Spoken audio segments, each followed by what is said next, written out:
जय हिंद दोस्तों। तो हम लोग पहुंच चुके हैं 5.2 टॉपिक में और आज का हमारा टॉपिक है एयर पॉल्यूशन। तो अभी अभी गवर्नमेंट ने एक बहुत अच्छा बहुत लंबा सा नाम है इसका बिल पास किया है, commission of for air quality management in national capital region and adjoining areas bill. ठीक है, याद करना आसान है इसको, एयर क्वालिटी मैनेजमेंट और एनसीआर और एडजॉइनिंग एरियाज बिल। ठीक है, 3 पार्ट में अगर इसको याद करेंगे तो याद हो जाएगा। देखिए, याद करने एक ट्रिक होता है, अगर आप चीज़ों को बांट दीजिएगा ना तो याद करना बहुत आसान हो जाता है। ग्रुप वाइज कर दीजिए, जैसे मोबाइल नंबर हम लोग याद करते हैं, अगर उसको 4-4 का ग्रुप में उसको डिवाइड कर देंगे, ठीक है, या 3-3 का ग्रुप में डिवाइड कर देंगे तो जल्दी याद होगा। अगर आप एक साथ सबको याद करना स्टार्ट कीजिएगा तो बहुत टाइम लगेगा। ठीक है, ये याद करने का एक टेक्निक है। ठीक है, तो इसको 3 पार्ट में डिवाइड करके याद कर सकते हैं। बेसिकली ये बिल क्या है, बेसिकली एक परमानेंट सॉल्यूशन है दिल्ली का एयर पोल्यूशन को कंट्रोल करने के लिए। ठीक है, दैट्स इट। जो भी करना पड़ेगा, शाम धाम दंड भेद जो भी लगाना पड़ेगा, एयर पोल्यूशन दिल्ली का घटाना है, इसका मकसद यही है। ठीक है, ओके। तो फंक्शन क्या है, फंक्शन वही है, जो करना पड़े घटाएंगे उसका। ठीक है, ओके। इसका जो कंपोजिशन है, इसमें एक जॉइंट सेक्रेटरी लेवल के ऑफिसर आएंगे जो चेयरपर्सन होंगे। जॉइंट सेक्रेटरी मैंने आपको ऑलरेडी बता रखा है। पहले आप एसडीएम बनते हैं 2-3 साल के लिए, अगर आईएएस बन जाते हो तो। उसके बाद आप 5-6 साल के अंदर में आप डीएम बनते हो किसी नॉर्मल सा सिटी का। 10 साल के बाद आप किसी बड़ा सिटी का डीएम बनते हो। फिर 14 साल के बाद आप जॉइंट सेक्रेटरी बनते हो। ठीक है, तो आप ये कर सकते हो। उसके बाद एक फुल टाइम मेंबर होगा। फुल टाइम मेंबर को मिनिस्ट्री ऑफ इन्वायरमेंट के जो मिनिस्टर होंगे वो चूज करेंगे। ठीक है, और 3 इंडिपेंडेंट टेक्निकल मेंबर्स होंगे और 3 मेंबर होंगे एनजीओ के। ठीक है, तो 3, 3, 6, 7, 1, 8 लोग होंगे इसमें। ओके, अभी इसका पावर क्या पावर है कि स्टेट गवर्नमेंट्स, क्योंकि दिल्ली एनसीआर में बहुत सारे गवर्नमेंट इन्वॉल्व है। ठीक है, एक दिल्ली गवर्नमेंट, फिर इधर पंजाब है, फिर हरियाणा है, तो उत्तर प्रदेश है। ठीक है, तो बहुत सारे गवर्नमेंट इन्वॉल्व है, तो सबका ऊपर में होंगे ये। ठीक है, सब अगर ये ऑर्डर दे दिए तो कोई गवर्नमेंट उसको बाईपास नहीं कर सकती है। ओके, तो इनको बहुत पावर दी गई है इस बिल के थ्रू। और सेंट्रल पोल्यूशन कंट्रोल बोर्ड, देखिए ये इसके बारे में आपको पता होना चाहिए। हम लोग स्टैटिक पार्ट में इसको करते हैं, शंकर आइस के बुक में करते हैं। देखिए मैं दिखा देता हूँ, ये बुक है शंकर आइस की बुक, इसमें करते हैं हम लोग। इसमें 5th चैप्टर में पॉल्यूशन करके, इन्वायरमेंट पॉल्यूशन करके चैप्टर है, उसमें आप जाइएगा। एयर पॉल्यूशन वाला पार्ट में आपको ये चीज़ मिल जाएगा, इसके बारे में वहाँ पर दिया हुआ है। ज़्यादा नहीं पढ़ना है, 4-5 लाइन पढ़ना है बस, सफिशिएंट है। ठीक है, देखिए यहाँ पर इसके पावर्स दिए गए हैं। बेसिकली मैंने बताया कि जो करना पड़े, जो भी एक्टिविटीज़ को रिस्ट्रिक्ट करना पड़े, जो जहाँ भी हमको इन्वेस्टिगेट करना पड़े, ठीक है, कोई भी हम लोग को गाइडलाइंस रूल्स बनाना पड़े, ठीक है, कुछ भी करना पड़े, हम सारा काम करेंगे एयर पोल्यूशन घटाने के लिए। ठीक है, दैट्स इट। ओके, ये हमारे लिए इंपॉर्टेंट नहीं है, बहुत ही कॉमन चीज़ है, तो हम लोग को इसको कलर करके ज़्यादा जगह को भरना नहीं है। ठीक है, देखिए हम लोग एक डेटा है, जो हम लोग डेटा को इंट्रो में डाल सकते हैं कि टॉप 30 कंट्रीज, टॉप 30 सिटीज़ जो मोस्ट पोल्यूटेड है, उसमें से 22 जो है हमारे इंडिया में। ठीक है, तो ये एयर पोल्यूशन का जब भी टॉपिक आएगा, क्वेश्चन आएगा, तो हम लोग इससे शुरू कर सकते हैं, या फिर और भी कुछ डेटा आपको मिल जाएगा इंटरनेट में। एयर पोल्यूशन से कितने लोग मर रहे हैं, ठीक है, या फिर कितने लोग अफेक्टेड है, ये WHO का डेटा है। ठीक है, आप वहाँ से कर सकते हो। तो 7 लाख लोग शायद डेली मर, हर साल 7 मिलियन शायद हर साल मरते हैं।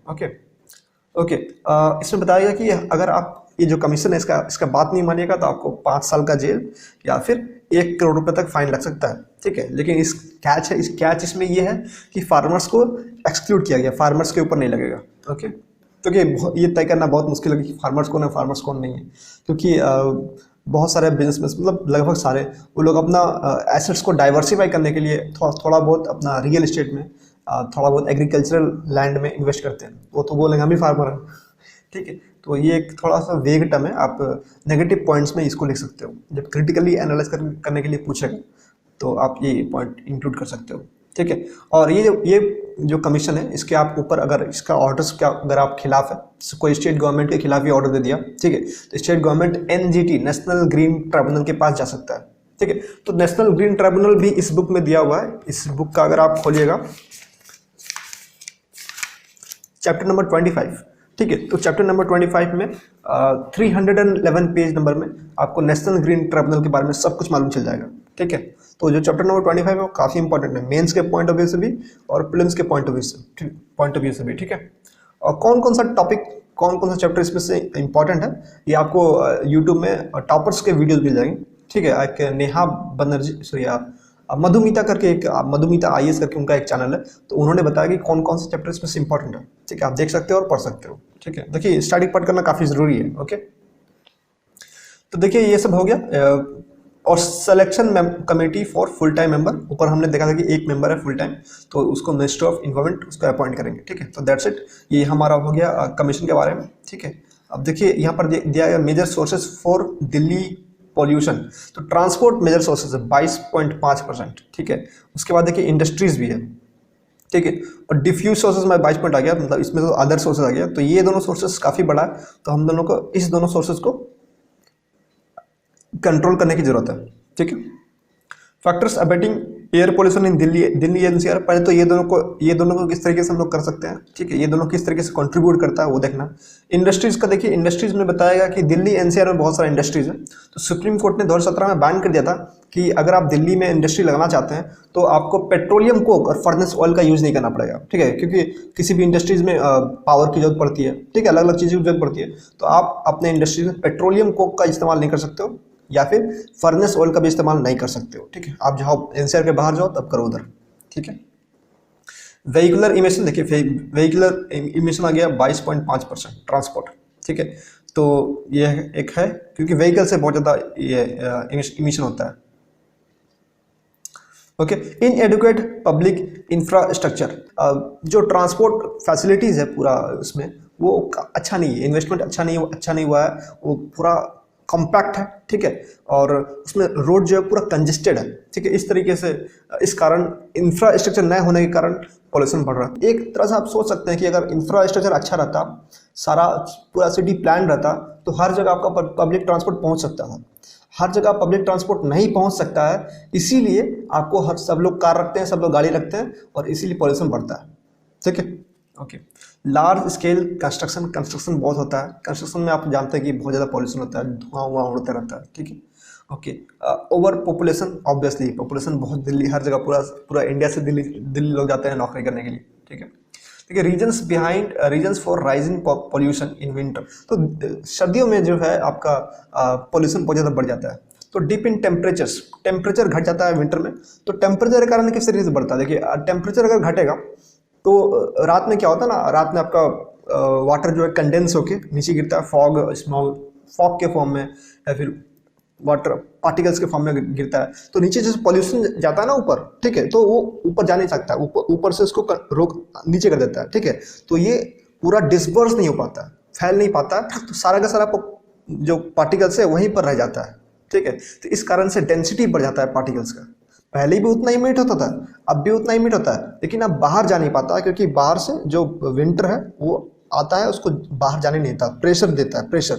तो इस कारण से वहाँ का डेंसिटी बढ़ जाता है और हमें लगता है कि विंटर में ज़्यादा पोल्यूशन हो रहा है, ठीक है। Dip in wind speed, winter में हमारा विंड स्पीड घट जाता है, तो इसलिए जो पार्टिकल्स है वो दूर जा नहीं पाता है, ठीक है। बायोमास बर्निंग, क्योंकि हम लोग जानते हैं कि पंजाब हरियाणा जो फार्मर्स है वो स्टबल बर्निंग करते हैं, वहाँ से सब जो धुआं उठ के यहाँ पर आता है। और ये बताया गया कि 17 से 26% of the particular matter in the winter इससे बायोमास बर्निंग के कारण आता है, ठीक है। पार्टिकुलर मैटर मतलब समझ रहे हो ना, मतलब कि एक मतलब particles, okay. Combustion caused by fire crackers, ये उतना इंपॉर्टेंट नहीं है। फायर क्रैकर्स मतलब सिर्फ लोग दिवाली में तो फोड़ते हैं, ज़्यादा तो फोड़ते नहीं है, तो ये भी एक रीज़न है, बट ये आप इग्नोर कर सकते हो, उतना मेजर रीज़न नहीं है, ठीक है। अब देखिए वे हेड में फिलिंग दी पॉलिसी गैप्स, क्योंकि हम लोग जानते हैं कि अभी गवर्नमेंट इलेक्ट्रिक व्हीकल्स को प्रमोट करने की कोशिश कर रही है, ठीक है। तो उसको फिल करने की जरूरत है, जो भी वहाँ पर जो भी गैप्स है, किस तरीके से इलेक्ट्रिकल व्हीकल्स को प्रमोट कर सकते हैं, ठीक है। आपको चार्जिंग स्टेशन लगाना पड़ेगा, तो ये सारे जो गैप्स है ना, इसको फुलफिल करने की जरूरत है, ठीक है। ओके, कैपेसिटी बिल्डिंग हर जगह आ जाएगा, ये बहुत ही कॉमन पॉइंट है।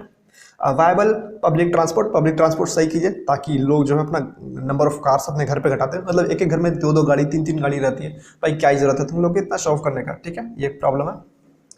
उसको देखिए financing role of private sector, देखिए financing and role of private sector, तो प्राइवेट सेक्टर को इन्वॉल्व करने की जरूरत है, क्योंकि हम लोग ऊपर एक टॉपिक देखे थे क्लाइमेट फाइनेंस का, तो उसमें हम लोग देखे थे किस तरीके से हमें बहुत सारा पैसा चाहिए होता है, तो किस तरीके से हमें प्राइवेट सेक्टर को इन्वॉल्व करने की जरूरत है। और climate smart public private partnership जो मई महीने में किए थे, उसमें भी हम लोग देखे थे कि क्यों हम लोग को चाहिए प्राइवेट कंपनी का इन्वेस्टमेंट, क्योंकि हम लोग देखे थे $100 बिलियन हमारे पास है, UNFCCC के अकॉर्डिंगली $100 बिलियन हमारे पास है, लेकिन हमें $275 बिलियन चाहिए होगा, ठीक है, क्लाइमेट चेंज को टैकल करने के लिए, ठीक है। तो प्राइवेट सेक्टर का इन्वॉल्वमेंट काफ़ी जरूरी है।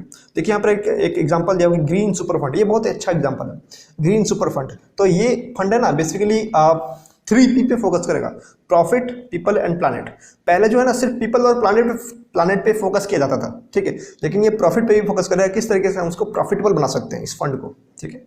Okay, academia urban planning linkage, मतलब किस, अगर मान लिया कि फ्लाई ऐश है या फिर कोई ऐसा पॉल्यूशन है जो हम लोग को उतना ज्ञान नहीं है इसमें, ठीक है, तो उसको हम लोग as a subject IIT Delhi में या फिर किसी आसपास के IIT में, फिर किसी भी कॉलेज में आप उसको इंटीग्रेट कर दीजिए, ताकि वहाँ के प्रोफेसर्स, वहाँ के स्टूडेंट्स, वहाँ के PhD स्टूडेंट्स, वहाँ के रिसर्च स्कॉलर्स उस पर रिसर्च कर सके और एक बढ़िया इनोवेटिव सॉल्यूशन लेकर आ सके, ताकि उसको हम लोग इम्प्लीमेंट कर सकें और प्रॉब्लम को सॉल्व कर सकें, ठीक है। Community as a stake holder, मतलब कम्युनिटी पार्टिसिपेशन काफ़ी इंपॉर्टेंट है। सब लोग मिल करके इस प्रॉब्लम को सॉल्व करने आएंगे तभी हो पाएगा, अकेले गवर्नमेंट करेगी तो नहीं हो पाएगा, ठीक है। सबका साथ बहुत ज़रूरी है। ओके, देखिए यहाँ पर कुछ इनिशिएटिव्स हैं जो लिया गया है एयर पोल्यूशन घटाने के लिए। ऊपर तो एक CPC भी लिख सकते हैं, अभी जो कमीशन बैठा है वो भी लिख सकते हैं, ठीक है। और क्या क्या है, ग्रेडेड रेस्पॉन्स एक्शन प्लान। तो इस प्लान के अकॉर्डिंगली जो भी हैवी व्हीकल्स होते हैं ना उसको वहाँ से पार होना बंद किया जाता है कि आप विंटर के टाइम है, यहाँ पर बहुत पोल्यूशन है, आप इधर से मत आओ, ठीक है। और ऑड इवन तो हम लोग जानते हैं कि इस दिन ऑड चलेगा, इस दिन इवन चलेगा, तो ये भी एक बहुत फेमस ये, ठीक है। हाल्ट ऑफ कंस्ट्रक्शन वर्क जो है उसको रोक दिया जाता है उस टाइम, ठीक है। National clean air programme NCAP 2019 में लॉन्च किया गया था। ये 5 साल का एक्शन प्लान है, ठीक है। तो इसका एम है P2.5 लेवल्स को 20 से 30% तक घटाना, ठीक है, 2024 तक। P2.5 क्या होता है? PM मतलब होता है पार्टिकुलेट मैटर, ठीक है, जो पार्टिकल्स होता है उसको बोलते हैं PM, ठीक है। और 2.5 इसका डायमीटर है, माइक्रोमीटर में होता है ये, ठीक है, डायमीटर, पार्टिकल का डायमीटर, ठीक है। तो वो जो पार्टिकल है उसका 20 से 30% उसको घटाना, उसका जो डेंसिटी है, ठीक है। ओके, अदर इनिशिएटिव्स में आ गया BS6, जो नॉर्म्स है, हमें BS6 उस नॉर्म्स को फॉलो करना है। ये भारत स्टेज होता है, भारत स्टेज 6। ये अलग अलग स्टेज होता है कि किस तरीके से जो धुआं छोड़ता है ना गाड़ी, तो अलग अलग स्टेज होता है कि हाँ ये गाड़ी जो है कम धुआं छोड़ता है, ये गाड़ी ज़्यादा धुआं छोड़ता है। तो जो कम छोड़ता है वो BS6 आ गया, जो ज़्यादा छोड़ता है वो BS4 आ गया, ठीक है। और जो और छोड़ता हो तो और पुराना गाड़ी है, ठीक है। तो नया जो गाड़ी आता है ना, नया जो गाड़ी बनता है तो उसको नया वाला जो BS स्टेज 6 है उसका नॉर्म्स को फॉलो करना होता है, ठीक है। Okay, push for electrical vehicles, okay, और इस इलेक्ट्रिकल व्हीकल्स को पुश करने के लिए FAME 2 करके स्कीम था, तो उसको फॉलो करना है। और इवन तो ऑलरेडी हम लोग बात कर चुके हैं। और यहाँ बताया कि जो भी हाईवेज जो भी बड़ी बड़ी गाड़ियाँ हैं ना, उनको एक डाइवर्ट किया जाता है, डाइवर्ट किया जाता है, ठीक है। Eastern and western peripheral expressways, मतलब उधर डाइवर्ट कर दिया जाता है कि आप उधर बाहर से जाइए, ठीक है।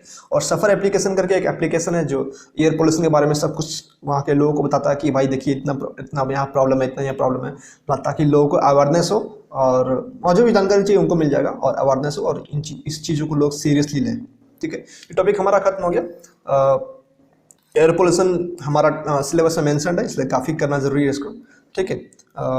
नोट्स में कर दूंगा, नोट्स में बना दूंगा, और इसमें कुछ मैं इंटीग्रेट भी किया हूँ नोट्स में, ठीक है। इसमें 1-2 डेटा जो था WHO का यूज़ करना वो नहीं किया हुआ था, और ये सिर्फ और सिर्फ दिल्ली के बेस्ड पे है। आपको पूरा का पूरा ओवरऑल एयर पोल्यूशन का इंडिया के बारे में सब कुछ लिखना होता है, कहाँ पर कितना पोल्यूशन है, इंडिया का मोस्ट पॉपुलेटेड सिटी कौन है, सब कुछ थोड़ा बहुत पता होगा तो ठीक रहेगा। पहले उसका पॉइंट ऑफ व्यू से थोड़ा बहुत पढ़ना चाहिए हमें, सिर्फ मेंस के पॉइंट ऑफ व्यू से पढ़ेंगे तो ठीक है ना।